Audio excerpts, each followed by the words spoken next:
Hello students. और जैसे कि जब आपने बी फार्म के लिए CUET का फॉर्म फिल किया था तो आपने मोस्टली स्टूडेंट ने हमारे चैनल को विजिट करके मेरी वीडियोस देख के ही उन्होंने फॉर्म वगैरह फिल किए, डोमेन सब्जेक्ट वगैरह सेलेक्ट किए।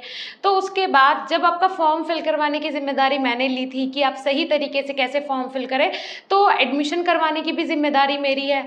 तो आज के इस वीडियो में मैं आपको AKTU की काउंसलिंग से रिलेटेड काफ़ी सारी चीज़ें बताने वाली हूँ, क्योंकि अभी काउंसलिंग का प्रोसीजर जो मेन प्रोसीजर है वो हमारे सामने अभी तक नहीं है बेटा, लेकिन हाँ पूरा ओवरव्यू मैं आज आपको बता दूंगी।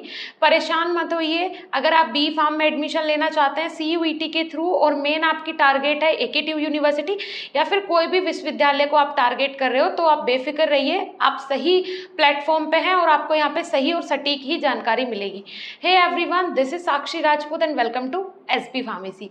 सीधा चलते हैं कंप्यूटर की स्क्रीन पे। सो बेटा, सबसे पहले तो क्वेश्चन ये आता है कि किस तरीके से हमें अप्लाई करना है। तो अप्लाई करने के लिए अगर मैं यहाँ पे बात करूँ अप्लाई आपने कैसे करना है, तो सारी चीज़ें आपको हो जाएंगी क्लियर।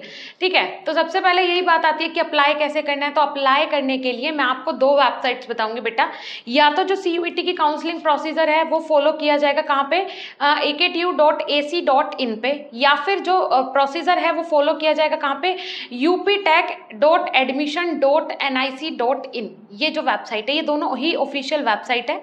ठीक है, तो यहाँ पे ही AKTU की काउंसलिंग प्रोसीजर जो है वो स्टार्ट होगा। तो आप दोनों ही वेबसाइट कंटिन्यू विजिट करते रहें। अभी कोई भी काउंसलिंग प्रोसीजर हमारे सामने नहीं है, लेकिन मैं कंप्लीट प्रोसीजर आज आपके सामने आपको बताऊंगी, समझाऊंगी कि क्या होता है काउंसलिंग का प्रोसीजर। ठीक है, तो फर्स्ट ऑफ ऑल बात कर लेते हैं बेटा, काउंसलिंग प्रोसीजर होता कैसे है। तो फर्स्ट राउंड जो होगा काउंसलिंग प्रोसीजर का, जो फर्स्ट राउंड होगा, ध्यान से मेरी बात सुनिएगा, नोट करते जाइएगा, बहुत इंपॉर्टेंट आप लोगों के लिए।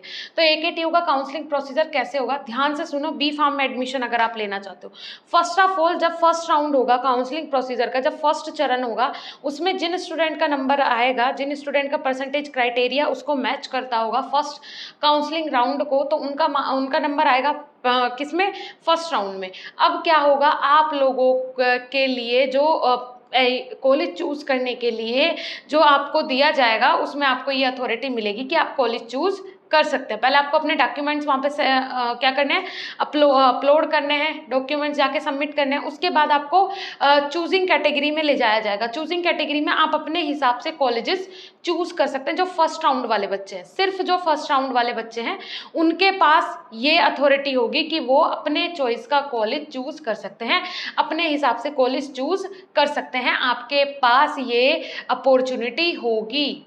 क्लियर हो रहा है बेटा।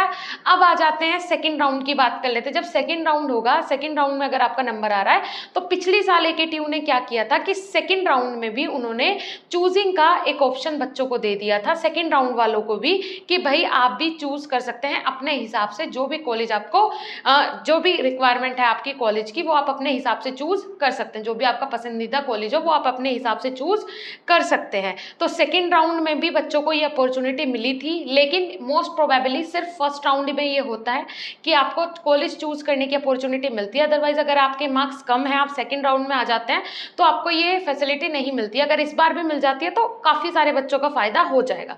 उसके बाद अब बात करते हैं कि जिनके मार्क्स और भी कम होंगे उनका क्या होगा। तो बेटा AKTU यूनिवर्सिटी से 900 प्लस कॉलेजेस एफिलेटेड हैं। इतने सारे कॉलेजेस एफिलेटेड हैं और उनमें से बहुत सारे ऐसे कॉलेजेस हैं जो कि काउंसलिंग के थ्रू एडमिशन नहीं लेते हैं AKTU के काउंसलिंग के थ्रू, लेकिन मोस्टली कॉलेजेस ऐसे हैं 800 850 प्लस जो कॉलेजेस हैं वो काउंसलिंग के थ्रू ही एडमिशन लेते हैं। तो वहाँ पे आपका एडमिशन हो जाएगा, लेकिन उसके लिए क्या होगा कि आपको कॉलेज अलॉट किए जाएंगे, ना कि आपको ये ऑप्शन दिया जाए कि आप इनमें से कॉलेज चूज करो। जो चूजिंग वाला आपके लिए अपॉर्चुनिटी है वो सेकेंड राउंड के बाद हो जाएगा बंद।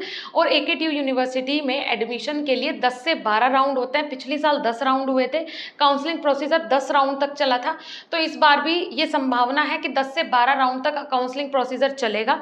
उसके बाद अगर ऐसा हुआ कि फिर भी कोई वैकेंट सीट बच जाती है कॉलेजों के पास, तो फिर ओपन काउंसलिंग होती है। उसमें आप डायरेक्टली आपको बता दिया जाता है, इन्फॉर्म कर दिया जाता है, भाई ये कॉलेज है, इनमें इतनी इतनी सीट अवेलेबल है। आप अपने कंफर्ट के हिसाब से उन कॉलेज में जाके विजिट करें, पहुंचे और उन सीट पे आप एडमिशन ले सकते हैं। क्लियर हो रहा है बेटा? तो ये होगा काउंसलिंग प्रोसीजर, कंप्लीट प्रोसीजर ये होगा काउंसलिंग का AKTU। अब मैं अपनी नेक्स्ट वीडियो में आपको डॉक्यूमेंट्स वगैरह के बारे में बताऊंगी। ओपन काउंसलिंग भी मैंने आपको बता दी, काउंसलिंग का प्रोसीजर क्या होगा, आपको चेक कहाँ करनी है, काउंसलिंग स्टार्ट कैसे होगी, सारी चीज़ें मैं आपको बता चुकी हूँ। नेक्स्ट वीडियो में मैं काउंसलिंग का एक बार और आपको पूरा प्रोसीजर बताऊंगी, साथ ही साथ मैं डॉक्यूमेंट्स भी बताऊंगी कि कौन कौन से डॉक्यूमेंट्स इसके लिए रिक्वायर्ड हैं। तो परेशान बिल्कुल मत होइए। अगर आप बी फार्म के लिए अप्लाई कर रहे हैं तो मैं आपको डोमेन सब्जेक्ट्स के बारे में भी बता चुकी हूँ कि डोमेन सब्जेक्ट्स में आपके कितने कितने मार्क्स होने चाहिए। इफ़ आपने कोई यूनिवर्सिटी, कोई पर्टिकुलर गवर्नमेंट कॉलेज या फिर कोई पर्टिकुलर गवर्नमेंट विश्वविद्यालय आपने टारगेट किया है तो आपके कम से कम कितने मार्क्स होने चाहिए। और ज़्यादा जानकारी के लिए चैनल को सब्सक्राइब कर लें, क्योंकि सब्सक्राइब करना ज़रूरी है। अगर सब्सक्राइब करोगे तो जो भी नई वीडियो आएगी उसकी इन्फॉर्मेशन आपको सबसे पहले मिल जाएगी। बाकी कोई भी जानकारी, कोई भी क्वेश्चन आपके मन में हो, कमेंट सेक्शन में कमेंट करो, उसके लिए मैं वीडियो ज़रूर बनाऊंगी, क्योंकि अभी बहुत ज़रूरत है आप लोगों को हमारी, और जितना हो सकेगा मैं आपकी हेल्प करने के लिए रेडी हूँ। बट बेटा सिर्फ बी फार्म वाले बच्चे ही हमारे पास आएँ, क्योंकि शायद मैं सिर्फ बी फार्म वाले बच्चों की ही हेल्प कर पाऊंगी जो कि बी फार्म में एडमिशन लेना चाहते हैं, क्योंकि बाकी स्ट्रीम्स में ना तो मैंने इंटरेस्ट कभी दिखाया है, ना ही मुझे उसकी ज़्यादा जानकारी है। लेकिन हाँ, बी फार्म के लिए किस डोमेन में कितने मार्क्स का, कहाँ कैसे एडमिशन आपका होगा, वो सारी जानकारी आपको हमारे चैनल पे मिल जाएगी। ओके स्टूडेंट्स, मिलेंगे देन नेक्स्ट इंफॉर्मेटिव वीडियो के साथ। तब तक के लिए धन्यवाद, नमस्कार। कोई भी सपना साकार करने के लिए सबसे जरूरी है सही कोच का होना। चुनिए BSP फार्मेसी को और करें अपने CUET बी फार्म का सपना साकार। Download the app now.